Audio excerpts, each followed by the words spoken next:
Cobb TV. Watch your life make sense.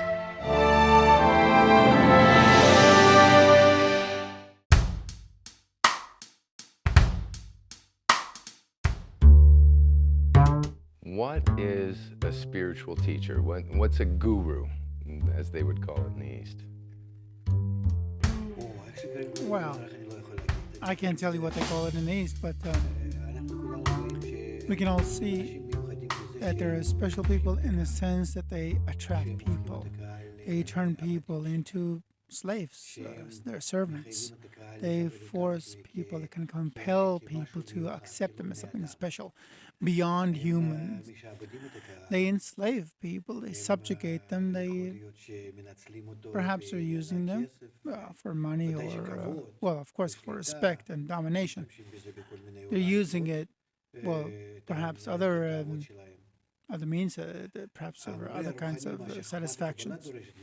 But the spiritual teacher that Kabbalah requires, in other words, a Kabbalah spiritual teacher, has to show himself to the teacher in a genuine way, and even more than genuine. He should show the student what a person who corrects himself, who corrects his ego,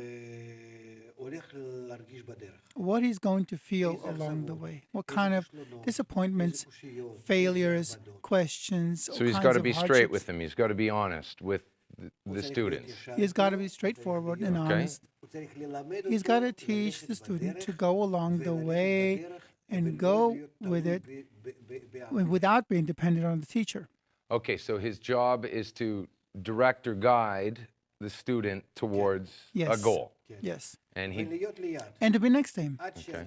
Until the student will not stray. No, but there's still a relationship here. One's upper and one's lower, or one's greater and one's lesser.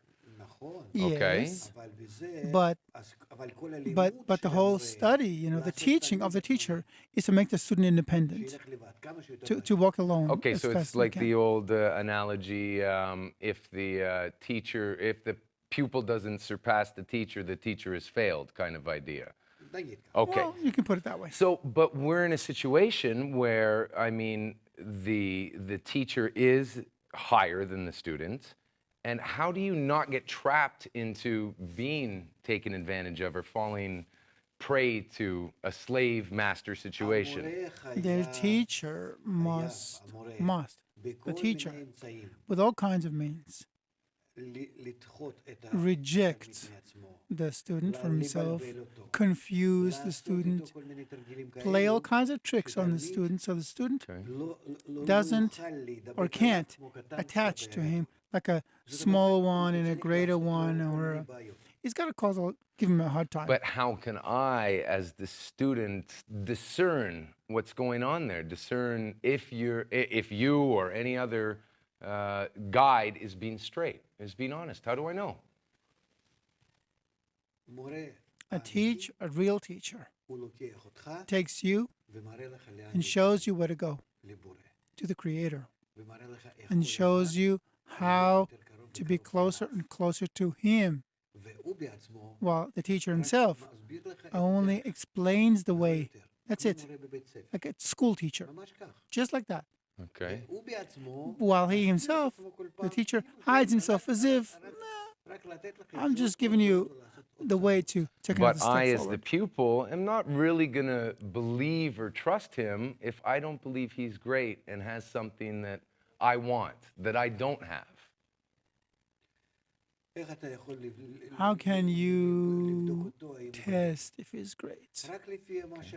Only by your desire, if you want a certain purpose.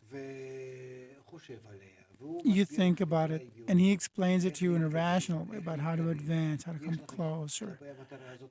And you have a desire for that goal, and the teacher explains what to do with that desire, how to work with it.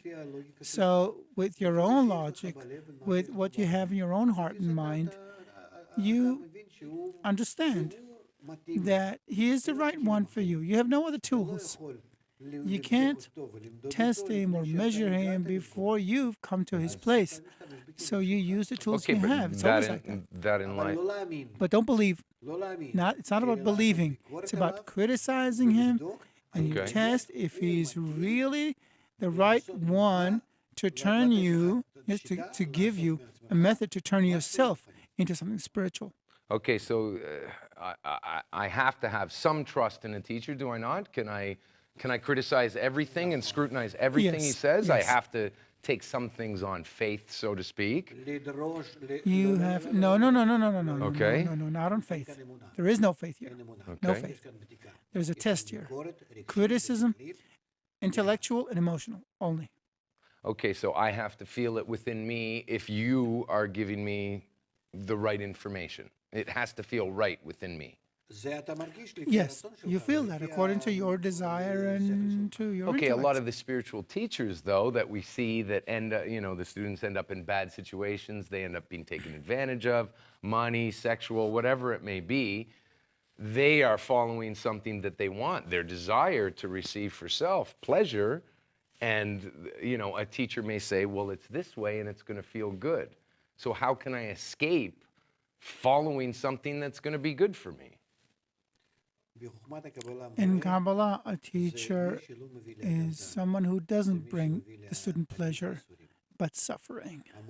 The teacher teaches him how to rise above his ego, how to go against the pleasant and good And things. so you're saying that a spiritual guide in Kabbalah makes life worse for the student in a sense.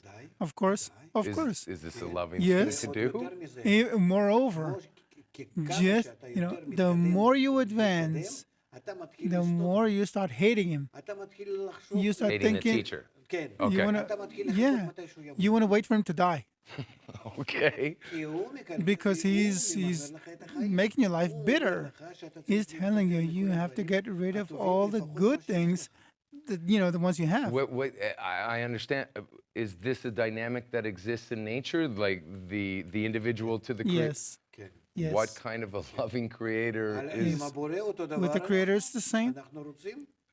We want. If I could kill him, I would. Of course, I want to kill the creator, because what he wants of me is to rise above my ego, get rid of all the good things. Instead, I have to give to others, to love others, to think about others. What for?